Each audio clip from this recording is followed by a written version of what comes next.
Hey everyone, the Potrat here. Thanks again to all my supporters for making this video possible, as always. On the background is one of the practice drawings I recently did. It is digital, obviously, done with Photoshop, and I practice with it all the time. Now, some people prefer traditional art only, which is perfectly fine, but a point I want to quickly get across is that artists generally have always been using the most advanced medium available during their time to create art. And if you enjoy art for fun, use and do art in whatever medium that you love. Because it is usually about what you make instead of what you make it with. But if you want to increase the chance that you can make money from it, it is pretty important nowadays that you learn both. And the skill set translates very well, as in, if you know how to draw with a pencil or brush, or you have a good grasp on color theory or composition, you can learn and apply those knowledge to digital art very easily. There is no reason to close that door to so many more opportunities out there. Again, this is for people who are not yet established and want to have the most opportunity making a living doing art. So holiday time is a pretty busy time for me, but I always think of, I always try to think of ways to provide more value to my viewers and supporters. And I was thinking the other day, I always just, sketch random stuff and practice anyway. Why don't I just take submissions from those who support me and either do these kind of art with commentary from your reference image, or do some commentary, critiques and tweakings if you submit an interesting artwork of your own. This can provide a lot of benefit for everyone, I believe.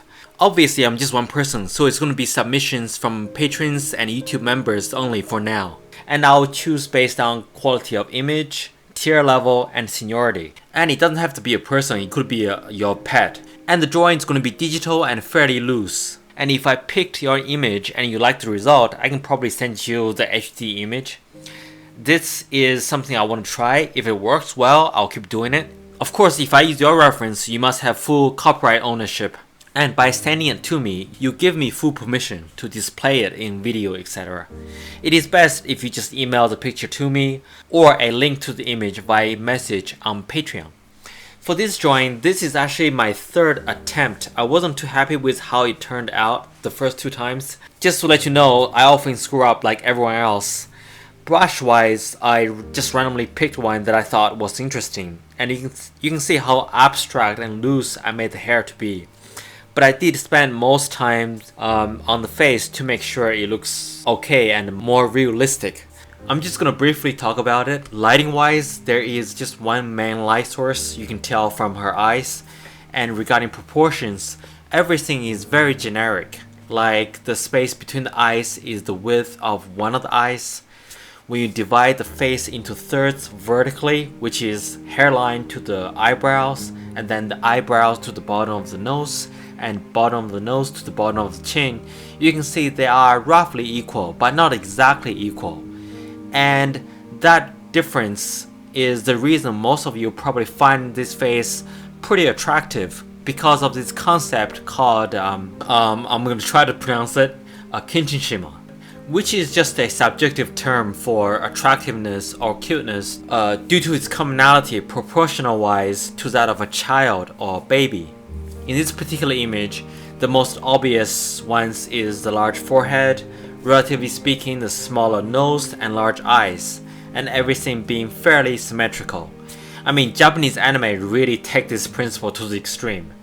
The angle is from slightly below, so there is some foreshortening going on, which is just a term for how 3D perspective would be different if you describe it in 2D, but that can be a topic for another video.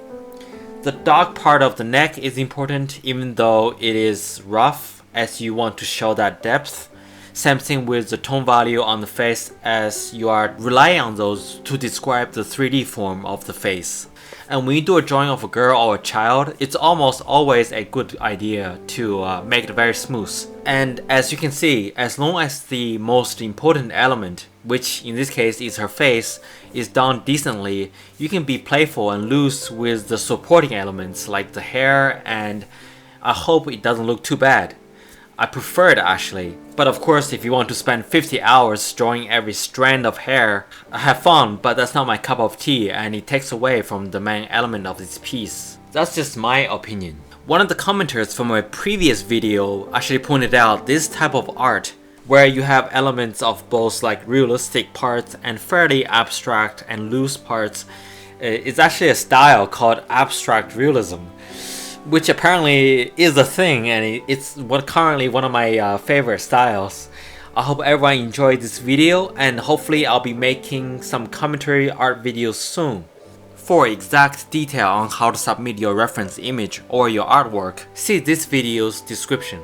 And of course, don't forget to subscribe and the bells and all that. Cheers guys, until next time.